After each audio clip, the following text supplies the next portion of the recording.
Hello everyone, welcome to learning Himachal. आज का जो हमारा रिवीजन सीरीज़ है उसमें हम करने वाले हैं HPGK को, जो कि आपका 2017 में पूछा गया था। ठीक है, जितने भी HPGK के क्वेश्चंस आपके 2017 में पूछे गए थे हम आज उनको डिस्कस करेंगे। ओके, सबसे पहले हम HP ज्योग्राफी को डिस्कस करते हैं कि हिमाचल प्रदेश की जो ज्योग्राफी है वहाँ सर से आपको किस तरह के जो क्वेश्चन है वो पूछे गए थे। ठीक है, तो फर्स्ट क्वेश्चन है आपका, where does river Yamuna after flowing through Uttarakhand enter in Sirmaur district of Himachal Pradesh. ठीक है, तो आपसे यमुना रिवर के बारे में पूछा गया है कि after flowing through Uttarakhand enter in Sirmaur district of Himachal Pradesh, where does river Yamuna go. ठीक है, तो ताजेवाला खदर माजरी, देखिए ये यहाँ पर जो स्पेलिंग है ये गलत दे रखा है, इसका स्पेलिंग होना चाहिए खुदर माजरी। ठीक है, बड़ू साहिब या फिर ददाहू, तो इसका बी करेक्शन है, लेकिन यहाँ पे स्पेलिंग मिस्टेक था, तो खुदर माजरी आपका जो है वो करेक्ट ऑप्शन है। ठीक है, तो खदर माजरी से जो आपकी यमुना रिवर है उत्तराखंड में बहने के बाद वो सिरमौर डिस्ट्रिक्ट में एंटर करती है और ताजेवाला से वो रिवर आपकी सिरमौर से बाहर चली जाती है, यानी कि हिमाचल से वो बाहर चली जाती है। ठीक है, बड़ू साहिब इसका ऑप्शन नहीं है, बड़ू साहिब भी आपका प्लेस है। ठीक है, सिरमौर में ही है। ददाहू भी आपका सिरमौर में ही, रेणुका के पास जहाँ पर रेणुका झील है वहाँ पर आपका जो ददाहू है वो प्लेस है। ठीक है, तो ये चारों के चारों जो प्लेसेस है सिरमौर डिस्ट्रिक्ट में ही है। ठीक है, तो यहाँ से आपको क्या समझ आ रहा है कि आपके पास जो भी इम्पॉर्टेंट रिवर्स है, ठीक है, उनका ओरिजिन या फिर वो हिमाचल प्रदेश में कहाँ से निकल रही है, ठीक है, कौन से डिस्ट्रिक्ट में एंटर कर रही है, उस जगह का क्या नाम है, कौन से डिस्ट्रिक्ट से वो बाहर निकल रही है उस जगह का क्या नाम है, वो इम्पॉर्टेंट है। सेकेंड क्वेश्चन हम देखेंगे, which of the following Himalayan zone occupies the maximum percentage of total geographical area of Himachal Pradesh. तो आपको बताना है कि कौन सा जो हिमालयन जोन है वो आपको ऑक्युपाई कर रहा है maximum percentage of total geographical area of Himachal Pradesh. ठीक है, अब इसका जो आंसर है ना ये आपको मिलेगा कहीं पर ट्रांस हिमालय जोन, कहीं पे सब हिमालयन जोन। ठीक है, तो जो इसमें आपका ऑप्शन था करेक्ट, ठीक है, वो क्या था, सब हिमालयन जोन। ठीक है, पहले आपका ट्रांस हिमालयन जोन गिवन था और फिर आपका सब हिमालयन जोन गिवन था। ठीक है, तो इसका करेक्ट ऑप्शन यहाँ पे आंसर डी गिवन है। तो दोनों में ही जो है वो कन्फ्यूजन है, और जो ये आपका क्वेश्चन भी था जब HPS ने डाला था तो वो स्क्रैप हो गया था। तो आप इनमें मतलब कि सब हिमालयन जोन और ट्रांस हिमालयन जोन में से मतलब कि दोनों में से कोई भी आपका ऑप्शन हो सकता है, ए और डी में से। ठीक है, क्योंकि जो 36% है वो आपका ट्रांस हिमालय जोन है। ठीक है, बाकी सब हिमालयन जोन भी जो है वो आपका क्योंकि जो बुक्स है ना उसमें एक बुक, किसी बुक में आपके पास ये मेंशन है, किसी बुक में आपके पास ट्रांस हिमालयन मेंशन है, तो इसीलिए इसमें कन्फ्यूजन है जो भी हम रेफरेंस बुक को पढ़ते हैं। ठीक है, क्वेश्चन नंबर थर्ड है आपका हिमाचल की हिस्ट्री से रिलेटेड। इसमें क्या बोला है आपको, the movement started under the aegis of Kisan Sabha in which Shri Lakshmi Singh and Vaidya Surat Singh played a pivotal role was. ठीक है, तो आपको मूवमेंट का नाम बताना है। ठीक है, तो ये आपके जो हिमाचल में मूवमेंट हुए हैं, ठीक है, वो भी इम्पॉर्टेंट है। ठीक है, तो किसान सभा जो था जिसके जो आपके जो मेन रोल प्ले किया है जिसमें कि लक्ष्मी सिंह है और वैद्य सूरत सिंह है, वो था आपका पझौता आंदोलन। पझौता मूवमेंट आपका 1942 को हुआ था। ठीक है, इसमें जो ये आपका है किससे रिलेटेड है, क्विट इंडिया मूवमेंट भी आपका 1942 को हुआ है। ठीक है, तो पझौता मूवमेंट है इसका आंसर। इससे रिलेटेड जितने भी आपके लीडर्स हैं वो आपको ध्यान में रखने हैं। दो तो यहीं पर नाम गिवन है, श्री लक्ष्मी सिंह एंड वैद्य सूरत सिंह। ठीक है, पहले इन्होंने किसान सभा बनाई थी, फिर उसके बाद किसान सभा बनने के बाद आपका जो पझौता आंदोलन है वो शुरू हुआ था। Democratisation of at the administration was the main M of. ठीक है, तो ये आपका था किसका, प्रजामंडल मूवमेंट का मेन एम। ठीक है, ये डायरेक्ट आपका बलोग्रा की जो बुक है वहाँ से ये क्वेश्चन बना हुआ है, वहाँ पे डायरेक्ट आपको ये लाइन देखने को मिलेगी, democratisation of the administration was the main M of Prajamandal movement. ठीक है, question number fifth, which of the following monastery was build by a western Tibet ruler ये शशाद अराउंड 1996। देखो ये क्वेश्चन हमने 2016 में भी ताबो मोनेस्ट्री से रिलेटेड आया था, ठीक है। तो ये आपका क्या है, ताबो मोनेस्ट्री है, जो कि आपके कहाँ पर है, स्पीति में है, ठीक है। और इसको ये आपके ओल्डेस्ट मोनेस्ट्री भी है, ठीक है, जिसको कि वेस्टर्न तिब्बतन रूलर या शशावदन ने 1996 में बिल्ड किया था, ठीक है। अब है आपका question number 6, which was the old capital of Kullu raja from where the 12 generation of Kullu rajas ruled. आपको ओल्ड कैपिटल बनानी है कुल्लू की, जहाँ से क्या है आपके 12 जनरेशन जो है कुल्लू राजा की ने रूल कराए। तो ये है आपकी जगतसुख, ठीक है, जगतसुख दी ओल्डेस्ट कैपिटल ऑफ कुल्लू, ठीक है, इम्पॉर्टेंट है ये भी। अब नेक्स्ट है आपका in 1804 ruler of Bilaspur, Mandi, Chamba and other small ruler of Kangra area invited whom to invade Kangra, ठीक है। देखो इससे रिलेटेड भी हमने 2016 का जब हमने पेपर डिस्कस किया था, वहाँ पे आपका गोरखा से रिलेटेड क्वेश्चन बना था, है ना। तो यहाँ पे भी देखिए अगेन फिर से वही है, ठीक है, उसी टॉपिक से है। तो मैंने आपको यही बोला था लास्ट सेशन में भी कि PYQs जब आप करते हो वहाँ से आपको आइडिया मिलता है कि कौन से टॉपिक आपके इम्पॉर्टेंट है, ठीक है। तो देखिए यहाँ पर फिर आपका गोरखा से रिलेटेड क्वेश्चन आ गया।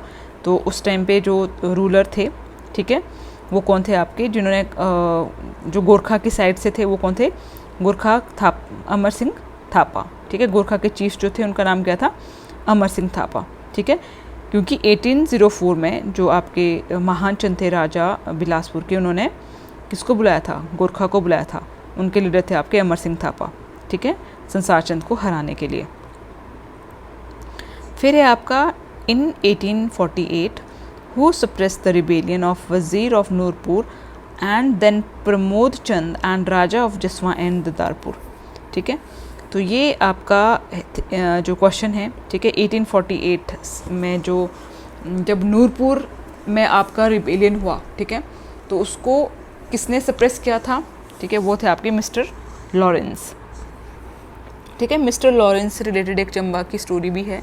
जब चंबा का आधा पोर्शन आपका राजा ऑफ जम्मू को देना चाहा, ठीक है, गुलाब सिंह को देना चाहा ब्रिटिशर ने, तो भी मिस्टर लॉरेंस ने ही जो है कुछ चंबा के एरियाज थे वो वापस दे दिए थे आपके चंबा स्टेट को, मतलब कि उनको जम्मू में ऐड नहीं होने दिया था, ठीक है। लेकिन फिर भी जो भद्रवाह वाला जो एरिया है वो आपका जम्मू को मिल गया था, ठीक है। तो ये भी मिस्टर लॉरेंस एक इम्पॉर्टेंट रोल प्ले करते हैं अगर हम हिमाचल की हिस्ट्री की बात करते हैं, ठीक है। तो 1848 में who suppressed the rebellion of Wazir of Nurpur and then Pramod Chand and Raja of Jaswan and Datarpur, वो कौन थे आपके, किसने सप्रेस किया था, वो थे आपके मिस्टर लॉरेंस।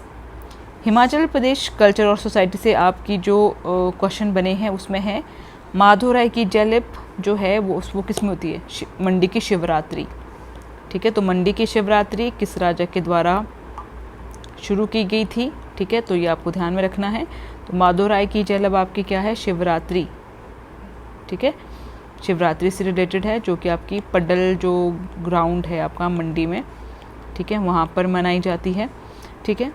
और नेक्स्ट क्वेश्चन है what is the architecture style of the temple built on the edge of the Parashar lake, ठीक है। पराशर लेक में का जो टेम्पल है वो आपको पगोड़ा स्टाइल का देखने को मिलेगा। आपको ये भी ध्यान रखना है कि वो कितना स्टोरी पगोड़ा है, ठीक है। अगर उसमें इस तरह के जो आपके पास स्टोरीज़ है वो कितनी है, तो आपको हिडिबा माता का हो गया जो कि मनाली में है, और पराशर वाला हो गया, सुंगरा महादेव हो गया आपका किन्नौर में, ये सारे आपके पगोड़ा स्टाइल टेम्पल है, ठीक है। और हमने लास्ट जो 2016 वाला किया था वहाँ पे भी आपको इससे रिलेटेड क्वेश्चन बना हुआ था, है ना। वहाँ पे आपको हटेश्वरी टेम्पल का पूछा हुआ था क्वेश्चन। अब है दोड़ू, जो दोड़ू है वो आपकी ट्रेडिशनल वो वुलन की ड्रेस है, ठीक है। वो कौन से डिस्ट्रिक्ट वाली जो वुमेन है उसको पहनती है, वो आपकी किन्नौर, ठीक है। किन्नौर में जो वुमेन है, ठीक है, वो दोड़ू जो है वो ड्रेस को यूज़ करती है। तो ड्रेसेस जो है, जो ट्राइबल ड्रेसेस है, ठीक है, जो वुमेन एंड मेन दोनों पहनते हैं, वो एग्जामिनेशन के लिए इम्पॉर्टेंट है। फिर से बुक से रिलेटेड क्वेश्चन है, पॉलिएंड्री इन द हिमालयाज किसके द्वारा लिखी गई है, डॉक्टर YS परमार के द्वारा। ठीक है, तो बुक्स एंड ऑथर मैंने आपको बोला ही था कि आपको कुछ जो ऑथर्स है डॉक्टर YS परमार हो गए, शांता कुमार हो गए, और जो आपके फॉरेनर्स है उन्होंने जो बुक्स लिखी है वो हमारे लिए इम्पोर्टेंट है। अब ये अगेन देखिए शोंगटोंग कच्छम जो आपका प्रोजेक्ट है, हाइड्रो पावर प्रोजेक्ट, ठीक है, जो कि आपका किन्नौर डिस्ट्रिक्ट में है। ये कितने वाट का है? ये आपका 450 मेगावाट का है। ये सारे आपके इकोनॉमिक सर्वे के अब क्वेश्चंस है। What is the estimate social sector expenditure? ये 2018-19 का पूछा है। तो देखो सोशल जो सेक्टर है यहाँ से क्वेश्चन बनता ही है। लास्ट 2016 में भी आपसे सावड़ा कुड्डू का पूछा था। अगर हम हाइड्रो पावर प्रोजेक्ट की बात करें तो देखो 2017 में आपका शोंगटोंग से पूछा है। सोशल सेक्टर से रिलेटेड हमने पिछले 2016 में भी सोशल सेक्टर से क्वेश्चन बना था, यानी कि जो सोशल सेक्टर वाला चैप्टर है वो आपके लिए इम्पॉर्टेंट है। ठीक है, यहाँ पर आपका क्या है, population decadal population growth rate of Himachal Pradesh, census से क्वेश्चन पूछा गया है। ठीक है, तो सेंसस से हमने लास्ट टाइम जो 2016 का पेपर सॉल्व किया था वहाँ पे भी आपका सेंसस से क्वेश्चन बना था। ठीक है, इसका अगर हम 2011 के सेंसस की बात करें तो जो approximate decadal population growth rate है हिमाचल प्रदेश का वो आपका 12.9% है। ठीक है, तो जो बी ऑप्शन है इसका करेक्ट है। अब पॉलिटी से यहाँ पे क्वेश्चन जो बना है कि when Himachal Pradesh got right to participate in the election for first time under the new constitution, तो वो कौन सा था आपका 1952। ठीक है, देखो 1950 में जब हम इंडियन कॉन्स्टिट्यूशन को पढ़ते हैं तो आपके पास ABCD 4 कैटेगरीज में स्टेट्स को डिवाइड किया था, और हिमाचल प्रदेश भी आपका उसी टाइम बन गया था पार्ट सी स्टेट। ठीक है, आपका जो बिलासपुर है वो भी आपका पार्ट सी स्टेट बना था और हिमाचल प्रदेश भी पार्ट सी स्टेट बना था। फिर हमारे 1951-52 में होते हैं इलेक्शन। जब तक इलेक्शन नहीं होते हैं 1951-52 तक, तब तक जो हमारा हिमाचल था वो चीफ कमिश्नर स्टेट के अंडर ही रूल कर रहा था। लेकिन जब इलेक्शन हुए 1951-52 में तो उसके बाद हमारे को क्या मिल गया था, न्यू मतलब कि एक जो इलेक्शन हुए थे फर्स्ट टाइम, ठीक है, न्यू कॉन्स्टिट्यूशन के अंदर, तो वो आपके 1952 को हुए थे। 1952 में 24 मार्च को जो हमारे डॉक्टर YS परमार है वो फर्स्ट टाइम हमारे हिमाचल के पहले मुख्यमंत्री बने थे। ठीक है, तो 51 में ही हिमाचल में इलेक्शन होना शुरू हो गए थे, क्योंकि यहाँ पे सर्दियाँ पड़ती है, ठीक है, बहुत ज़्यादा बर्फ़ पड़ती है, तो इसके वजह से 1951 में शुरू हो गए थे। अदरवाइज़ बाकी जगह पे जो इलेक्शन हुए थे वो 1952 में हुए थे। Who described Indian capitalism as dharamshala capitalism? ठीक है, तो आपके कौन थे ये, राज कृष्णा। ठीक है, अब देखिए स्कीम्स एंड प्रोग्राम से रिलेटेड ये आपका इकोनॉमिक सर्वे का क्वेश्चन है। ठीक है, तो इसको आप देख लेना कि ये स्नो लेपर्ड से रिलेटेड है। ठीक है, तो किब्बर जो है आपका लाहौल स्पीति में, वहाँ पर आपको जो स्नो लेपर्ड सेंटर है वो देखने को मिलेगा। बाकी जो इसका ग्रांट है ये हमारे यहाँ अलग है, लेकिन 2011 से रिलेटेड है तो इम्पॉर्टेंट नहीं है, बट ये इस क्वेश्चन से आप ये ध्यान में रख सकते हो कि जो स्नो लेपर्ड सेंटर है वो आपका किब्बर में है। किब्बर आपका कहाँ है, लाहौल एंड स्पीति में है। ठीक है, ये रूसा से रिलेटेड आपका क्वेश्चन है। ठीक है, to improve the gross enrolment ratio in higher education for government of Himachal Pradesh has adopted Rashtriya Uchchatar Shiksha Abhiyan the centrally sponsored scheme in the year 2013। ठीक है, तो इसका ईयर पूछा गया है कि जो रूसा है वो कब से शुरू हुआ था, ये आपका 2013 से शुरू हुआ था।